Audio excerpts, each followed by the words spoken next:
The security camera shows Antonio Delgado inserting the deposit bag at 11:43 p.m. 2 hours later, the bag doesn't exist in the vault.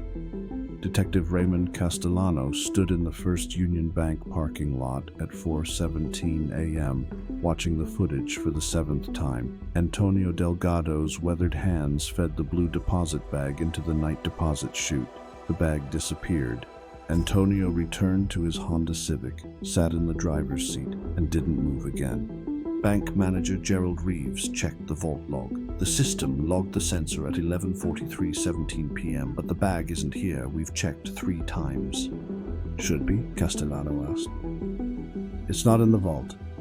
Assistant manager Patricia Simmons wrung her hands. The night deposit system has been malfunctioning for 6 weeks. Bags get stuck in the chute. Officer Lisa Tran photographed the scene. Antonio sat in the driver's seat, head tilted back, eyes open. No trauma, no blood. A 58-year-old man who looked asleep. Wallet's in his pocket, Tran said. $347. Last text at 11:39 p.m. Done for the night. Home in 20. Who'd he text? His wife, Rita.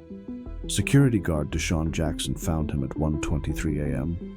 By then, Antonio had been dead at least an hour. The $3,200 had vanished from a sealed vault. Delgado's corner market sat 4 blocks away on Liberty Street. Castellano and Tran arrived at 6:15 a.m. to find a handwritten sign on the door. Closed due to family emergency. Through the window, neat shelves, lottery ticket display, ATM, security camera watching the register. A Dollar General sat across the street already open. Rita Delgado answered the door of their apartment above a laundromat. She was 56, gray streaking through black hair, eyes red from crying. Antonio always made the night deposit, 23 years, same time, same bank. The apartment was small but clean. Photos covered one wall, Antonio and Rita's wedding, a boy in a soccer uniform, family gatherings. Medical bills sat on the kitchen table. Mrs. Delgado, did your husband have any heart problems? His cholesterol was high, nothing serious. Rita's hands trembled as she poured coffee. What happened to the deposit? The bank called. They said it's missing. We're investigating. Did Antonio mention any problems? Rita's eyes darted away. The store's been hard. Dollar General opened 2 years ago. Sales dropped 30%. Antonio worked more hours. Was he depressed? We were managing. Miguel, our son, has type 1 diabetes. Insulin costs $800 monthly. Antonio picked up every shift to afford it. Her voice broke. But he would never leave us. Who worked with Antonio? His cousin Hector handles the bookkeeping, 8 years. Antonio trusted him completely. The store's security footage told the story of Tuesday, September 29th. Antonio arrived at 5:47 a.m., unlocked the doors, started the coffee maker. The day unfolded, customers buying lottery tickets and cigarettes, Antonio restocking shelves, an elderly Vietnamese woman paying for groceries and small bills, a contractor buying energy drinks. At 7:34 p.m., a man entered. Late 30s, stocky build, wearing a Delgado's Corner Market polo. He spent 11 minutes in the back office with Antonio. Their body language was tense, lots of hand gestures, Antonio shaking his head. At 7:45 p.m., he left through the back door. That's Hector Delgado, Rita confirmed. Antonio's cousin. Comes by Tuesdays and Thursdays for inventory. At 11:07 p.m., Antonio counted the register. The footage showed him sorting bills methodically, writing in a worn ledger, bundling cash into the deposit bag. He locked the front door at 11:23 p.m., set the alarm at 11:26 p.m., left at 11:28 p.m. Register tape, $347.15. Not the kind of money worth killing for, unless you needed it desperately. Frank Rutkowski, Antonio's accountant for 12 years, met them at his office Wednesday afternoon. He was in his 60s, 3-piece suit, calculator watch. I've been doing the Delgado's books since 2013. Antonio was meticulous. Every receipt, every expense, every dime accounted for. That's why the discrepancies caught my attention. He laid out spreadsheets across his desk. Look at inventory purchases versus sales over the past 8 months. The math doesn't work. According to these records, approximately $47,000 can't be accounted for. What did Antonio say when you told him? He was shocked, genuinely shocked. Asked me to audit everything going back a year. I sent him the findings last Wednesday. He called me Thursday morning, said he needed to handle something, wouldn't tell me what. That was the last time I spoke with him. Did he suspect someone specific? He didn't say, but only 3 people had access to the store's accounts: Antonio, Rita, and Hector. Hector Delgado lived in Riverside District. When they knocked Wednesday evening, he answered immediately. I heard about Antonio. Rita called yesterday. I can't believe he's gone. Hector was 39, developing a paunch, wearing sweatpants. His apartment smelled like takeout and beer. A laptop sat open, sports betting website visible. You visited the store Tuesday? Yeah, like always. Checked inventory, updated books, 10-15 minutes. How did Antonio seem? Stressed, but that's normal lately. The store's been struggling. Are you aware of $47,000 missing from the accounts? Something flickered in Hector's eyes. I don't know anything about that. Maybe Antonio forgot to record purchases. Where were you Tuesday night after leaving the store? Home. Got food around 8:30, watched TV until I fell asleep. Anyone who can verify that? I live alone.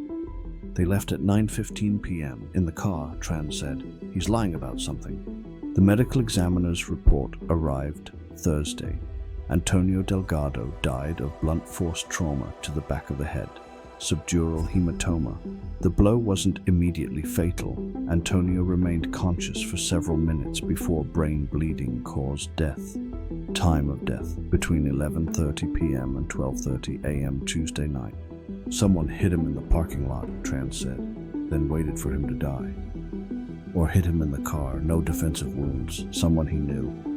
Castellano studied the footage again. At 11:43:12 p.m., Antonio's Civic pulled into the bank parking lot.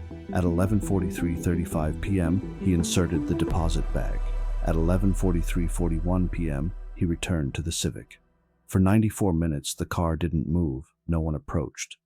At 1:23 a.m., the guard found the body. But somewhere in those minutes, $3,200 vanished from a sealed vault. Pull the bank's employee records, Castellano said. Everyone with vault access. The bank employed 43 people. 18 had vault clearance. One name stood out: Isabel Zamora, 26, assistant operations manager. Started 14 months ago. Emergency contact: Hector Delgado. They found Isabel Friday morning. Yes, Hector's my boyfriend. 9 months. Were you working Tuesday night? No, left at 5:30. Have you accessed the vault after hours? Isabel's expression shifted. Sometimes Hector asks me to verify deposits cleared. Tuesday night? He called around 11:30, asked if Antonio's deposit went through. I checked remotely. The log showed it activated at 11:43 p.m. Is it possible to remove a deposit bag after it's locked? She paled. Technically, yes, with admin credentials, but it creates an audit trail. At the vault, Isabel demonstrated, the mechanical chute fed bags into a locked collection bin requiring 2 physical keys, but an electronic override existed through the main terminal. Castellano checked the logs. At 12:17 a.m. Wednesday, someone logged in with Isabel's credentials. At 12:19 a.m., the collection bin unlocked. At 12:23 a.m., it locked again. That wasn't me, Isabel whispered. Does anyone else have your credentials? Isabel's eyes filled with tears. Hector knows my passwords. I gave them to him. They arrested Hector Friday afternoon at the store, helping Rita with paperwork. In interrogation, his story unraveled. The gambling started 18 months ago. Weekly poker games became underground casino visits. Within 6 months, he owed $32,000 to people who threatened his family. I thought I could win it back. Instead, I kept losing. The people running that place, they're not the type you walk away from. They knew where I lived. They threatened my family. He started skimming from the store, small amounts at first, 200 here, 300 there, altered inventory records, created fake expenses. Antonio was too busy running the store to notice. By September, Hector had taken $47,000. Frank called Antonio about the audit 3 weeks ago. I knew it was over. Hector's voice cracked.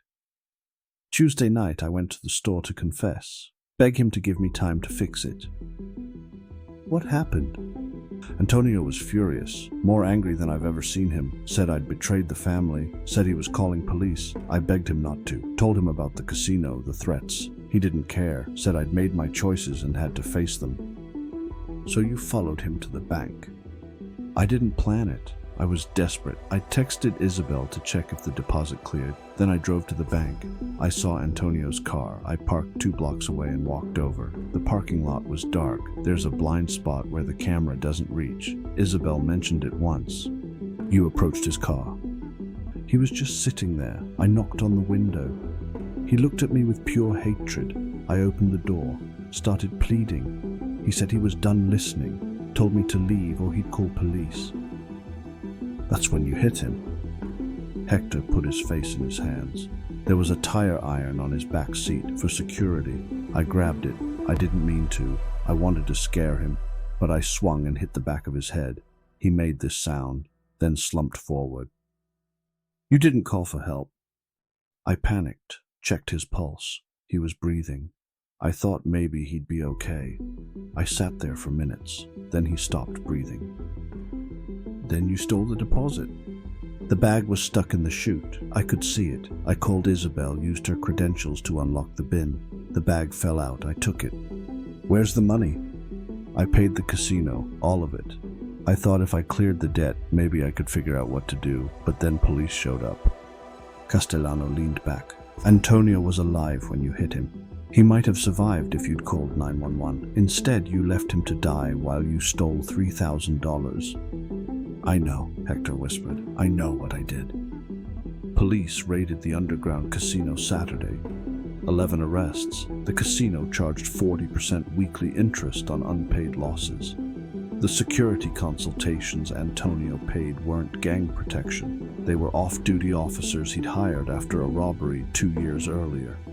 The $200,000 insurance increase wasn't suspicious. Antonio took it out to ensure Rita and Miguel would be provided for. It was his final act of love.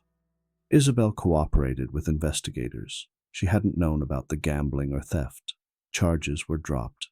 Tommy O'Brien, the former employee with a record, had an alibi. Atlantic City, Tuesday night. Store footage revealed the truth. For 8 months, Hector accessed the safe after hours, took cash, altered books. Antonio had trusted family. That trust killed him. Rita closed the store in November. She couldn't run it alone. Miguel's insulin would be paid by Antonio's life insurance. The policy detectives initially suspected was suicide planning. At Hector's sentencing in February, Rita stood. Antonio worked 23 years to build something for Miguel. He taught our son that family means everything, that you protect people you love. Her voice broke. Hector was family. Antonio would have helped him if he'd asked. Instead, he took everything. Hector received 25 years for second-degree murder, 5 more for theft and tampering. Delgado's corner market became a Dollar General by spring. The hand-painted sign came down. Regulars who stopped for lottery tickets and Antonio's coffee had to go elsewhere. On Liberty Street, no one mentions the night deposit anymore. But First Union Bank's parking lot stays empty after dark. Additional cameras were installed. The night deposit system was replaced. The blind spot where Hector walked to his cousin's car no longer exists. Mrs. Nguyen told Castellano something during follow-up. Antonio gave my granddaughter free ice cream every Friday. When my husband died, Antonio said not to worry. Just take what we needed, pay what we could. That's who Antonio Delgado was. A man working himself to death for his family. A man keeping a dying business alive through kindness and 18-hour days. A man who trusted his cousin until that trust killed him. The night deposit at 11:43 p.m. was Antonio's last routine. The bag made it to the chute. The system logged it. The money was stolen by someone who knew how to exploit a malfunctioning system and a family man's trust. $3,200. That's what Hector decided his cousin's life was worth.